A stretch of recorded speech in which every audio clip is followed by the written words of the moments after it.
Hello दोस्तों, मैं इंद्रेश अपने YouTube channel Indresh GS classes में आप सभी का स्वागत करता हूं। तो दोस्तों, जो हमारा जो है UP triple SC UP triple SC द्वारा वीडियो का एग्ज़ाम हुआ था 2018 में, उसका मैं जो है प्रैक्टिस सेट यहाँ पे करा रहा हूँ। ठीक है, 2018 में देख लीजिए, यहाँ पे भी डेट लिखा हुआ है 23/12/2018 को हुआ था जो परीक्षा हमारी निरस्त कर दी गई थी।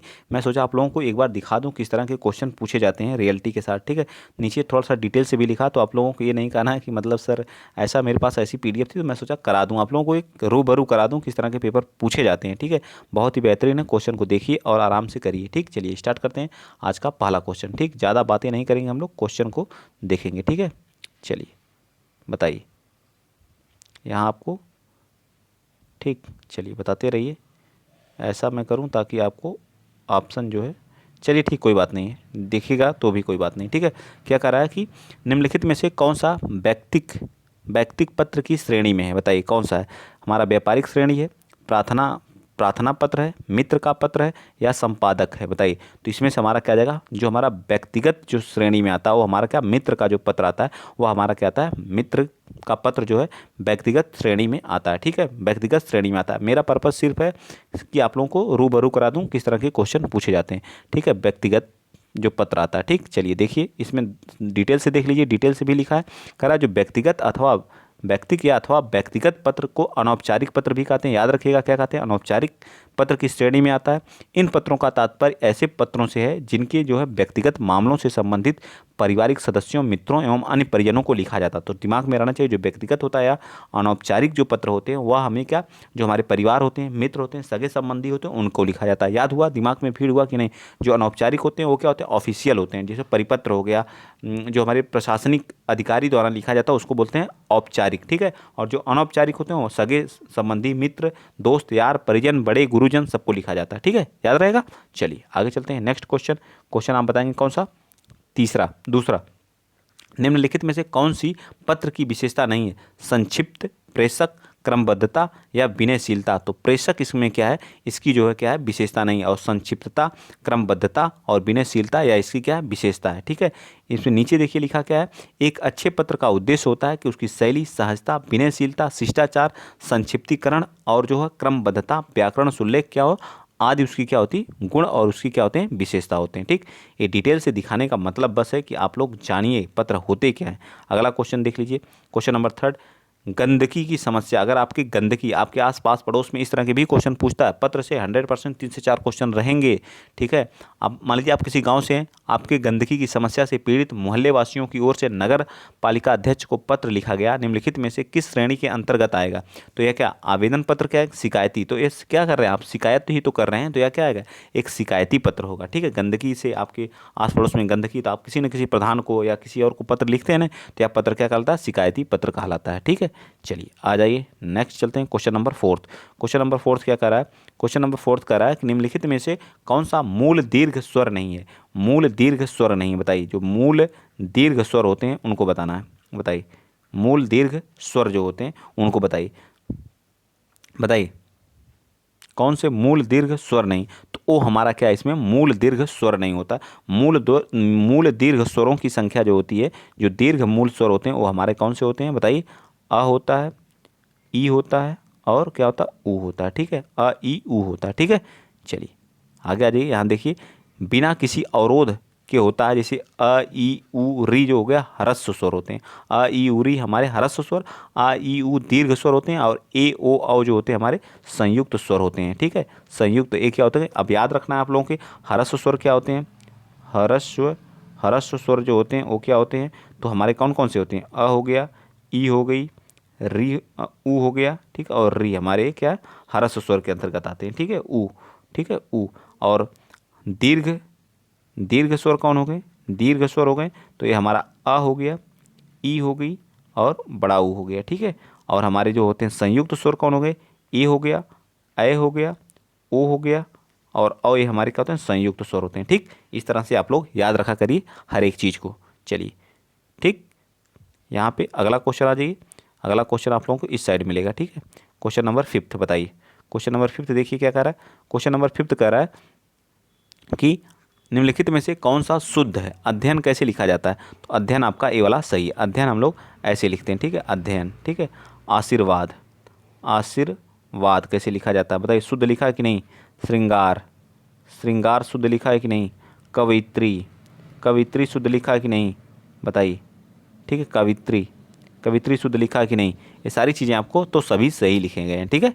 चलिए नेक्स्ट चलते हैं, क्वेश्चन नंबर 6 बताइए। क्वेश्चन नंबर 6 देखिए क्या कह रहा है। मैं सोचा आपको रूबरू करा दूं कैसे तरह के क्वेश्चन आते हैं, कैसे पूछे जाते हैं, तो आप लोगों को एक बार पता होना चाहिए किस तरह के इसमें क्वेश्चन पूछे जाते हैं, ठीक है। चलिए 1 मिनट रुक जाइए थोड़ा सा, ठीक। चलिए बताइए, बता दीजिए फटाफट। निम्नलिखित में से शुद्ध वर्तनी की दृष्टि से कौन सा सही है। तो उत्तरदायी कैसे लिखा जाता है, तो उत्तर, फिर इसमें क्या लगा देंगे, आई प्रत्यय लगा दें। आई, आई तो हमारा क्या हो जाएगा, उत्तरदायी हो जाएगा। उत्तरदायी, आई प्रत्यय नहीं, प्रत्यय नहीं लगेगा, ठीक है। ठीक, उत्तरदायी हो, ये हमारा क्या हो जाएगा, बिल्कुल सत्य। बी पार्ट क्या हो जाएगा, बिल्कुल सत्य हो जाएगा, ठीक है। नेक्स्ट चलते हैं क्वेश्चन नंबर, चलिए 7 बताइए। संधि 3 प्रकार की होती है, निम्नलिखित में से कौन सी संधि का प्रकार नहीं है। तो संधि के मैंने कितनी बार बताया, एक हमारी स्वर संधि होती है, एक क्या होती है, व्यंजन संधि होती है। स्वर संधि, व्यंजन संधि और विसर्ग। अब देखिए इसमें से कौन सी नहीं है, आपको रटा डाला हूँ ये चीज़ें। स्वर भी है, देखिए ये भी है, ये भी है, और हमारी व्यंजन भी, यही नहीं है। तो यही हमसे क्या पूछा, निगेटिव कौन सा नहीं है, तो यही हमारा राइट आंसर हमारा, लेकिन डी पार्ट होगा, ठीक है। चलिए नेक्स्ट चलते हैं,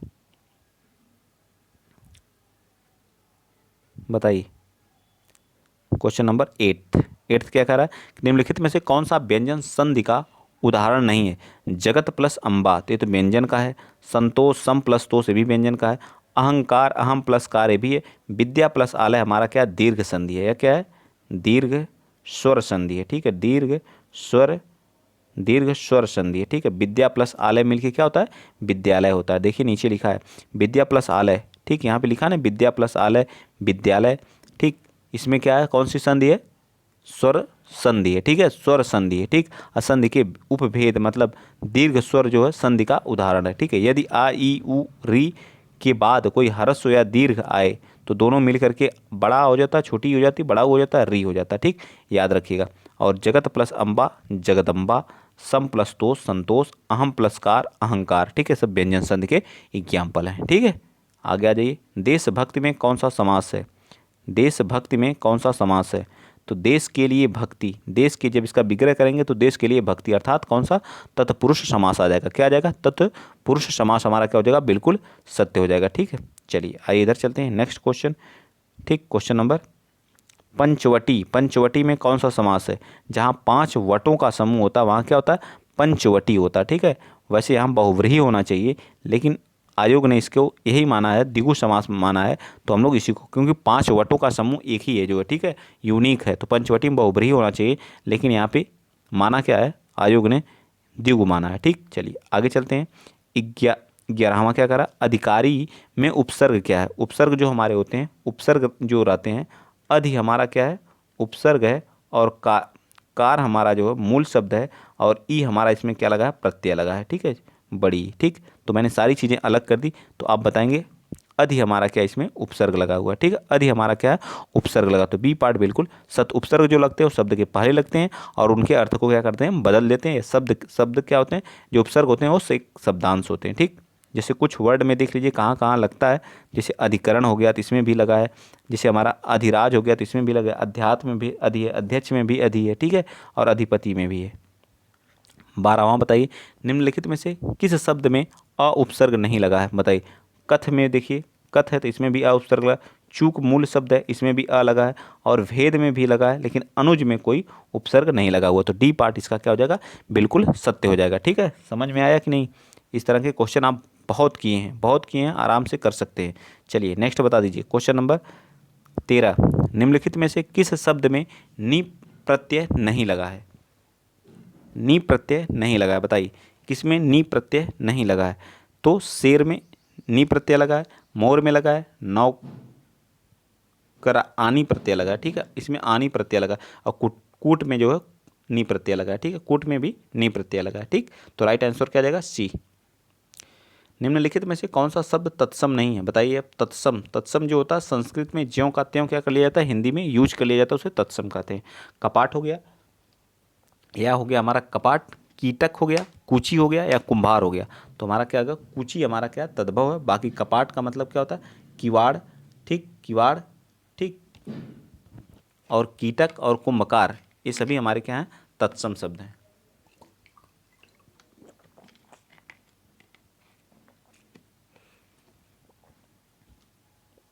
चलिए नेक्स्ट बताइए अगला क्वेश्चन। क्वेश्चन आप कौन सा 20वां बता दीजिए। वह आप ही चला जाएगा। तो आप इसमें क्या है, कौन सा सर्वनाम का भेद है। तो सर्वनाम का कौन है, आप। आपका मतलब क्या होता है, निजवाचक, ठीक है, निजवाचक। आप स्वयं जहाँ लगाओ वहाँ निजवाचक। सर्वनाम के कितने भेद होते हैं, 6 भेद होते हैं, ठीक है। एक पुरुषवाचक हो गया, एक निश्चयवाचक हो गया, एक अनिश्चयवाचक हो गया, एक क्या हो गया, अनिश्चयवाचक, ठीक है, अनिश्चयवाचक हो गया। और एक क्या हो गया, प्रश्नवाचक हो गया। क्या हो गया, प्रश्नवाचक। मैंने यहाँ पे 6 हमारे लिख दिए गए। एक निश्चय, अनिश्चयवाचक, पुरुषवाचक, प्रश्नवाचक और प्रश्नवाचक हो गया, संबंधवाचक और निजवाचक। 6 भेद होते हैं, ठीक है, याद रखिएगा। चलिए आगे देख लीजिए अगला क्वेश्चन। क्वेश्चन आपको 21वां बताइए। कह रहा है गिलास में थोड़ा दूध है। गिलास में क्या है, थोड़ा दूध है। तो वाक्य में रेखांकित शब्द जो विशेषण के किस भेद के अंतर्गत आएगा, परिमाणवाचक के, संख्यावाचक के, संकेतवाचक के या गुणवाचक के, किसके अंतर्गत आएगा। तो ये परिमाणवाचक के अंतर्गत आएगा। किसके अंतर्गत आएगा, परिमाणवाचक के। विशेषण कितने भेद होते हैं, 4 होते हैं, ठीक, कितने होते हैं, 4 होते हैं, ठीक है। परिमाणवाचक, संकेतवाचक, संख्यावाचक और गुणवाचक, ठीक है। विशेषण जो होते हैं किसी शब्द के क्या रखते हैं, विशेषता बताते हैं। संज्ञा सर्वनाम की क्या बताते हैं, विशेषता। लेकिन विशेषण की जो विशेषता बताते हैं उन्हें क्या कहते हैं, प्रविशेषण कहते हैं। क्या कहते हैं, प्रविशेषण कहते हैं। नेक्स्ट बता दीजिए क्वेश्चन नंबर कौन सा, 22वां। क्रिया के मूल रूप को क्या कहते हैं। क्रिया के मूल रूप को क्या कहते हैं, बताइए। क्रिया के मूल रूप को क्या कहते हैं। आज हम लोग 50 क्वेश्चन देखें, पूरा मैं कराने की कोशिश करूंगा, ठीक है। क्रिया के मूल रूप को क्या कहते हैं, बताइए। क्रिया के मूल रूप को क्या कहते हैं, पद कहते हैं, धातु कहते हैं, रूप कहते हैं या शब्द कहते हैं। फटाफट बताइए, थोड़ा सा फास्ट आज चलेंगे क्योंकि क्वेश्चन की संख्या ज़्यादा है और 25 मिनट में हमको इसको फिनिश करना है। बताइए क्रिया के मूल रूप को क्या कहते हैं। इतनी बार पढ़ा दिया हूँ सारी चीज़ें, तो उसे धातु कहते हैं। क्या कहते हैं, क्रिया के मूल रूप को क्या कहते हैं, धातु कहते हैं, ठीक, याद हो गया। चलिए नेक्स्ट चलते हैं अगला क्वेश्चन। मैं वहाँ होकर आया हूँ। मैं वहाँ होकर आया हूँ, बताइए। मैं वहाँ होकर, वाक्य में अव्यय क्या है, तो वहाँ क्या है, अव्यय है, ठीक है। वहाँ क्या है, अव्यय है। बाकी मैं क्या है, एक सर्वनाम है, ठीक है। मैं क्या है, सर्वनाम है, ठीक। हूँ क्या है, सहायक क्रिया है, ठीक। आया क्या है, क्रिया है। ऐसे करके सारी चीज़ें आपको याद होनी चाहिए। चलिए 24वां बताइए। उसने कटोरा भर दूध पिया। वाक्य में अव्यय पूछा है, तो भर हमारा क्या है, एक अव्यय है। भर हमारा क्या है, अव्यय है। कटोरा संज्ञा है, ठीक है। दूध हमारा क्या है, पदार्थवाचक संज्ञा है, ठीक है। पिया एक क्या क्रिया है, ठीक। एक क्या है, कटोरा संज्ञा है, ठीक है। दूध क्या है, भाववाचक संज्ञा है। क्या है, सॉरी भाव बोल रहा हूँ, पदार्थवाचक है, ठीक है। पदार्थवाचक। पीना क्या है, क्रिया है, ठीक है। क्या है, क्रिया है, याद रखिएगा, ठीक। चलिए आगे चलते हैं नेक्स्ट। ऐसे करके आपको सारी चीज़ें क्या होनी चाहिए, पता होनी चाहिए, ठीक। यहाँ हमारा फिनिश होता है, इस साइड आते हैं, ठीक। इस साइड लगा हुआ, 1 मिनट बस, आप लोग थोड़ा सा इधर उधर करना पड़ रहा है, वेट कर लीजिए, ठीक है। चलिए कौन सा क्वेश्चन था, हाँ ए वाला क्वेश्चन था, ठीक है। 25वां क्वेश्चन था। तो बताइए निम्नलिखित में से कौन सा अनाथ का पर्यायवाची नहीं है। अनाथ बेसहारा बिल्कुल होता है, इसका बेसहारा भी होता है, क्या, यातीम भी होता है। निराश्रित मतलब कोई आश्रित जो अनाथ हो, निराश्रित अनाड़ी नहीं होता, ठीक है। तो इसका राइट आंसर क्या हो जाएगा, सी पार्ट बिल्कुल सत्य हो जाएगा, ठीक। सी पार्ट क्या होगा, क्योंकि नहीं पूछा है तो सी पार्ट क्या होगा, सही हो जाएगा। नाथहीन बोलते हैं, दीन बोलते हैं, बेसहारा बोलते हैं, यातीम बोलते हैं, निराश्रित बोलते हैं। ये सारी चीज़ें आपको याद होनी चाहिए। चलिए नेक्स्ट बताइए 26। निम्नलिखित में से विचित्र का पर्यायवाची क्या होगा। विचित्र का बताइए, विचित्र का क्या होता है, विरुद्ध होता है, प्रतिकूल होता है, विलक्षण होता है या विचित्र है, बहुत बहुत ही विचित्र है। तो इसका क्या होता है, विलक्षण होता है। क्या होता है, विलक्षण होता है, ठीक है। इसके देखिए पर्यायवाची कुछ विचित्र का क्या होता है, अद्भुत, अनोखा, अनूठा, ये सब क्या है इसके पर्यायवाची हैं। और इसके विपरीत शब्द क्या है, विरुद्ध, प्रतिकूल, उल्टा, खिलाफ, ठीक है। प्रतिकूल, विरुद्ध, उल्टा, खिलाफ, ये सब इसके क्या है, विपरीतार्थक शब्द हैं। नेक्स्ट 27 बता दीजिए। निम्नलिखित में से अमृत का विलोम क्या होगा। अमृत, अमृत का विलोम क्या होगा, विष होता है। क्या होता है, विष होता है, ठीक। क्या होता है, विष होता है, ठीक है। अमृत का विलोम विष होता है। अमर का विलोम क्या होता है, मृत्यु होता है, ठीक। अमर का विलोम क्या होता है, मृत्यु होता है। नेक्स्ट बताइए क्वेश्चन नंबर 28 बता दीजिए। निम्नलिखित में से निंदा का विलोम क्या होगा। निंदा का विलोम क्या होगा। बताइए निंदा का विलोम क्या होगा? स्तुति होगा, निंद्य होगा, श्लाघ्य होगा, निरुद्ध होगा? बताइए क्या होगा? निंदा का विलोम क्या होगा 28 का? स्तुति, तो क्या होगा? स्तुति होगा। निंदा का क्या होता है? स्तुति, स्तुति, ठीक है। निंदा का विलोम क्या होता है? स्तुत्य होता है, ठीक। निंदा का विलोम क्या होता है? स्तुत्य होता है। नेक्स्ट चलिए क्वेश्चन नंबर 29 बताइए। क्वेश्चन नंबर 29 बताइए। 29 का रहा कि को कोई नहीं टाल सकता। नियत को, नियति को कोई नहीं टाल सकता। नियति का को कोई नहीं टाल सकता। राइट आंसर हमारा बी हो जाएगा। पूरा वाक्य क्या? नियति को कोई नहीं टाल सकता। अपने के लिए लड़ना, अपने के लिए लड़ना धर्म है। अपने के लिए लड़ना क्या है? धर्म है, ठीक है। रिक्त स्थान क्या हो जाएगा? यहाँ पे भरा जाएगा। देखिए रिक्त स्थान यहाँ पे भरा जाएगा किसके लिए? अपने के लिए लड़ना, स्वत्व के लिए लड़ना जो है, अपने स्वत्व के लिए लड़ना, अपने स्वत्व के लिए लड़ना धर्म है। क्या? स्वत्व के लिए लड़ना धर्म है। नेक्स्ट चलिए, अनियमित के लिए उचित वाक्यांश है। अनियमित के लिए उचित वाक्यांश है, बताइए। अनियमित, जो नियमित ना हो, जो नियमानुकूल ना हो उसे बोलते हैं अनियमित। जो नियमानुकूल ना हो उसे बोलते हैं अनियमित, ठीक है। चलिए नेक्स्ट बताइए। अगला क्वेश्चन, क्वेश्चन करा 32। जिस पर आक्रमण किया गया हो, जिस पर आक्रमण किया गया हो उसे उसे क्या बोलते हैं? आक्रांत बोलते हैं। और जो आक्रमण करता है उसे आक्रामक बोलते हैं। जिसे क्या बोलते हैं? आक्रामक है। आक्रमण करने वाले को क्या बोलते हैं? आक्रामक बोलते हैं, ठीक है। जो आक्रमण, जिस पर आक्रमण किया जाता है आक्रांत बोलते हैं, ठीक है, याद रखिएगा। चलिए नेक्स्ट चलते हैं। नेक्स्ट कर रहा है गुड़ गोबर कर देना। गुड़ गोबर कर देना मुहावरे का उचित अर्थ है। गुड़ गोबर करने का मतलब बिना बिना बनाया बना बनाया काम क्या कर देना? बिगाड़ देना। बना बनाया काम क्या कर देना? बिगाड़ देना। राइट आंसर सी हो जाएगा, ठीक है। नेक्स्ट आते हैं क्वेश्चन नंबर 34 बताइए। हथियार डाल देना मुहावरे का सही अर्थ बताइए। हथियार डाल देना मुहावरे का तो हार मान लेना। क्या कर लेना? हार मान लेना हमारा क्या हो जाएगा? बिल्कुल सत्य हो जाएगा, ठीक है। डिटेल से मैं नहीं बता रहा हूँ, क्वेश्चन बस आपको दिखा रहा हूँ किस तरह के क्वेश्चन पूछे जा रहे हैं, ठीक है। तो आप लोगों को पता होना चाहिए कि कहाँ से किस टाइप के क्वेश्चन, किस टॉपिक से ज़्यादा क्वेश्चन पूछे जा रहे हैं। देखिए कितने ज़्यादा जो है वाक्यांश के लिए एक शब्द, मुहावरे और लोकोक्ति से कितने ज़्यादा क्वेश्चन, कम से कम 5 से 6 से 7 क्वेश्चन पूछे गए हैं, ठीक है।